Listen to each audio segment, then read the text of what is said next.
Hello ducks, it's Simon here, welcome back to the Hermit's Cave. So, today, or this evening, I am here because I'm going to do a VR to Anna Astral Lady and it is her hashtag, your favourite deck. And a bit like Kelly Bear, and this is where I first saw a response to this tag, was Kelly's video earlier in the week. I was kind of like, well, everybody knows what my favourite deck is.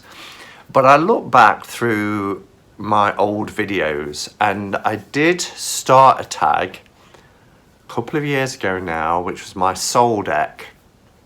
And I don't know, I think over the almost 3 years that I've been on YouTube, a deck will come out that I really love, like Japaridse, and I'm like, I think this could be my soul deck.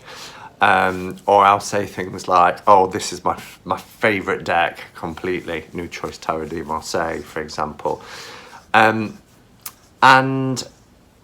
whilst they're all beautiful and I really enjoy using them and appreciate them, I have to admit that I always come back to one particular deck. So the title of this, as well, that Anna Astral Lady set, is Your Number One Deck. And I suppose that could be the same as a soul deck. Depends on how you kind of think of that term, soul deck. And I know quite a few people have offered over some of my old videos their take on what that actually means to them. But my number one deck, the one that I keep coming back to all the while, the one that I do whenever I do readings for other people, I always use. If ever my sister or some friends will say, oh, you coming over? Can you bring your tarot deck? It's the one deck I always take. And again, this has been the source of videos over the years as well. You know, if your house is on fire, you could only grab one deck, or, you know, you're going on a long trip and you're going to be away for a long period of time. Which one deck would you take? It would always come back to this deck. He reaches out of shot, and I keep it in my my hermit box. And it is in my Peggy bag, which has the Hermit's Cave on it. And it's going to be no surprise when I tell you all that my ultimate deck, my number one deck, my soul deck, without any doubts anymore, is my Rider-Waite-Smith. And as you will see here in this section, I've got multiple iterations of the RWS, but this one in particular, this is the 1971 Blushing Fool deck. Might be able to see our Fool is blushing. Is the best I've ever come across, and I'll explain the reasons why. But I really want you to, because I have spoke about this deck many times, and I've kind of shown you cards, but I want you to have a really good look at these images and why this version in particular is so special to me. So I'm going to flip the camera around and I'll start to, you know, show you some of the images and just talk about why this is my favourite deck. Okay, so firstly, what I want to say is what makes this deck the Blushing Fool, because the Blushing Fool has become one of those enigmas, really, one of those decks that is so eagerly sought after, and unless you know what you're looking for with the blue box edition, because there's two versions, it can be potluck as to whether you do get to Blushing Fool or not. But there are some telltale signs to look out for, which I will talk about. It is still available, and you can go into eBay and search for the Blushing Fool. However, having just looked at eBay before making this video, there is currently a blue box Blushing Fool deck on sale for £219. So it is very, it drives up a high price if people know they've got a Blushing Fool. Now, I'm fortunate enough to have 2 copies of the Blushing Fool deck. The first one I got was purely by chance. It wasn't advertised as a Blushing Fool. I got it for about £40. Obviously, the person selling it didn't realise it was a Blushing Fool either, and I got lucky. I got really lucky, and I was able to get a copy. I also bought a blue box that wasn't a Blushing Fool. That was a 1973 edition. This is a 1971 edition, although the little white book, which came a little bit later, has 1972 printed on it. It gets confusing, I know. And there was some later editions, 74, 75, up to about 76, I believe. And I gave that one away. So I did buy a second Blushing Fool. It was advertised as a Blushing Fool, and I did one of those make an offer, and I got it for less than £100, which I think originally it was on for about 150. But I couldn't bear the thought of anything happening to my copy of this. If anything did happen to it, I know I've got a backup, because this is a deck I want to use for the rest of my life, and I don't want anything to happen to it. Okay, so let's just have a look. So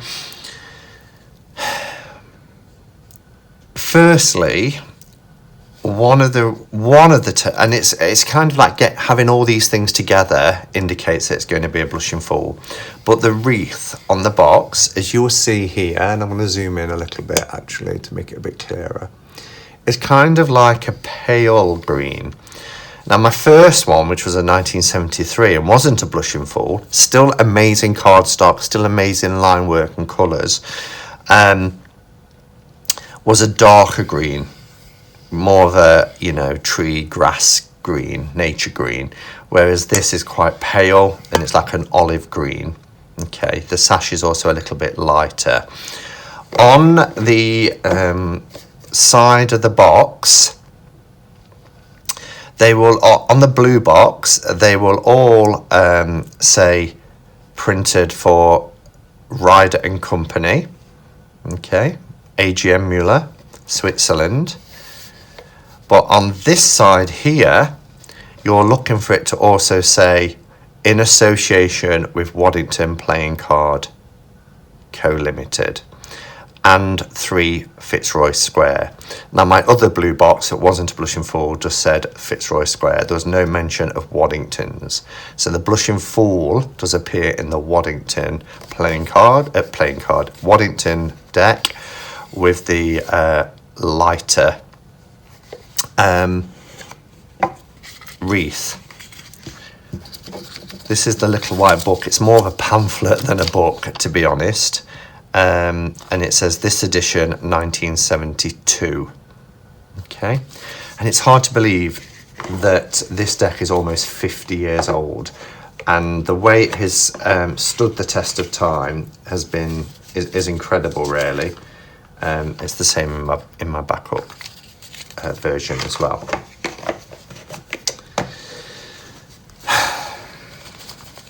I just love this deck. So it has the plaid backs, as you can see here. I just realised I'd zoomed in there, and I hope you saw the little white book and everything, because I was thinking I'd got all this space to work with. I might need to pause and just double check. Yes, we are fine. I've just double checked. We was in shot, so that's good. I'm going to again zoom in a little bit so we can see that. So these have the plaid backgrounds, which I really, really like. They are beautifully cut, very, very smooth on all sides. They have this aged now. I mean, it's 50 years old, but they have the nicest cardstock ever. They're almost silent in the hand. There's hardly, any noise. There is no lamination on these cards at all. It was before cards were laminated. There is no copyright because it is pre-copyright, and they're just wonderful. So why is this my favourite tarot deck? Why is it my number one, my go-to? And it's really hard to kind of put it into words, really. But all I can say is that no matter what decks I have and love, and I have many. I have around 400 tarot decks alone. This is my go-to. No matter how beautiful all my other decks are, whether they're gilded, whether they have the rose petal finish, whether they're borderless, whether they're big, no matter how stunning the artwork, this is my go-to.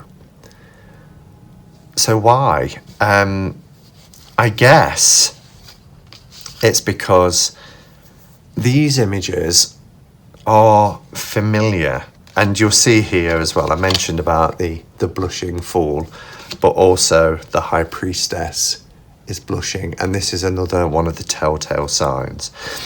The way that they feel in the hand, the way that these shuffle, just beautiful.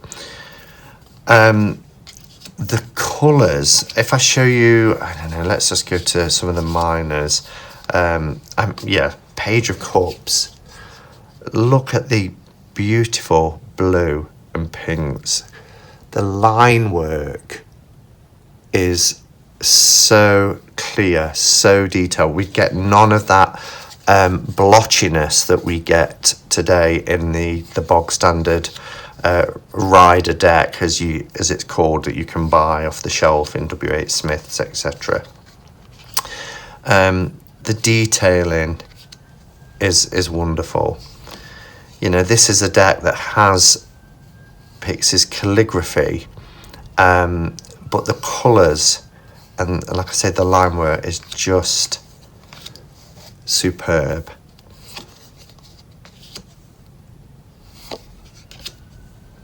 And when I talk about that familiarity, I mentioned this as well when I talked about the Deviant Moon Tarot, and it's only ever really happened with two decks, and it could be that somewhere in my childhood or on TV as a kid or something I've seen these images, but when I first saw a Rider-Waite Smith deck, there was something very, very familiar about these images.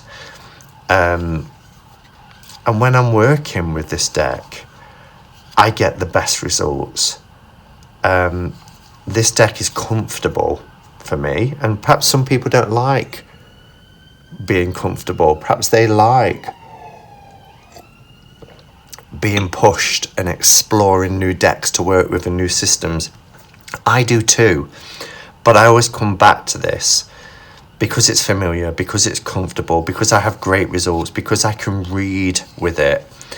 I can honestly say I love every image. Every image is just, I am so familiar with the images. I've done so much work and spent so many hours studying these images that it reminded me about 5 years or so ago. I went over to my parents and we went up in the loft and we found all old slides, the photographs that you put into a machine and project, and we found lots of stuff from my childhood. And there were some old books of mine, and as I opened them up and I saw the images inside these books, it just took me back, 35 years or whatever just fell away, and I was looking at these images and they were so familiar, and it goes right back into your memory. And this is what this deck does for me too. I really feel as well, not just because it's got everything, amazing cardstock, beautiful colours, I just feel that I don't want to ever be without this deck. If it was to disappear off the face of the earth, I would have to live with it, and I would use my other tarot. And it doesn't mean that I don't use my other tarot.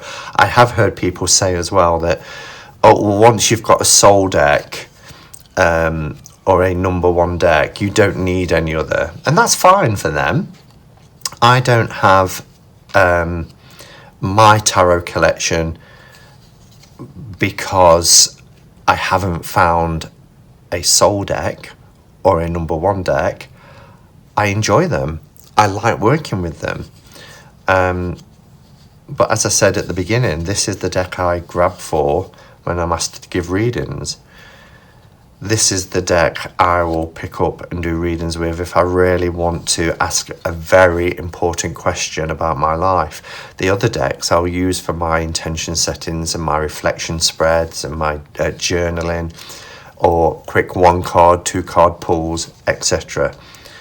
But if I'm going deep and I've got something quite big in my life that I want to consult the tarot on, I will always grab for this deck because it is a trusted friend. And just like in life, when we have our trusted friends that we consult, that we open our hearts to, that we ask for advice from, we wouldn't not want to have them in our life either. And here's another. I keep forgetting. I'm so thinking about what I'm saying. There are errors in this deck. So you'll see here where his shoulder, the line of his shoulder goes through the lemniscate here. It cuts through. That alone does not make this a blushing fool. As I said, it's all these things appearing together. In the Sun card, we have the extra squiggle, which has been taken out of more recent decks. They've rectified those issues. I like the imperfections. I love the imperfections. And as I said before, Pixie created 78 pieces of art which have stood the test of time so far, over 100 years. 78 pieces of art in like 5 months. That's, there are going to be errors. And I love it for that reason. Probably something a little bit controversial now is that I do feel when I'm holding this deck that I am connecting with history, that I am holding a bit of history. Now I know I'm not daft. I know that the tarot didn't start in 1909. I'm aware of that. And I've got my Il Meneghello decks, and I've got decks that go back to the Visconti Sforza, etc., and the Madrone. But this is probably, as far as I'm able to work out, and from the research I've done, the most popular tarot deck of the last 100 years. So I do feel like I'm connected with history. I feel, I think another reason why I love this deck probably, more than anything else in my collection is, you've heard me talk about This Might Hurt, which is a very recent deck for me. I adore it. I love it. It's one of my favourite decks of 2019. But it would never replace this. It's a modern version of it, and I appreciate it. And I love the artwork. I love the feel of it. It's very tactile, as is this. But I feel like when I'm working with this, I'm working with the master rather than the disciple, if that makes sense. I hope that makes sense. And that is not me dissing any other tarot decks, because each and every deck is worthy and has a place. But this video is about my favourite deck. And as I said, it's probably come as no surprise to a lot of you that this is my favourite deck, but I just wanted to give some insights as to why this deck is such a treasured possession of mine, and why I love it so much. Yes, this one is in a box, but I also have my own version that goes everywhere with me. That's why I've got 2 copies as well. So thank you for watching. And if, like me, you're thinking, oh, I'm not going to do this tag because everybody's heard me talk about my favourite deck, I still would encourage you to do it. I loved hearing Kelly Bear talk about why the Magical Forest is her deck, her go-to deck, her #1 deck. I knew that of her, but it was wonderful to sit and watch her talk about the deck and enjoy the deck all over again. So don't let that put you off if you are a content creator and you're wanting to take part and you think everybody already knows. There are some little marks, but they do come off. There we go. Oh, it's perfect. Love, love, love. All right, guys. Well, thank you for watching. Just a quick video today. We'll be on tomorrow around 4 p.m. I will be on tomorrow at 4 p.m. for Cup of Catch Up and Cards. So hopefully you can join me then for a live chat. And until next time, guys, go in peace. Namaste and blessed be.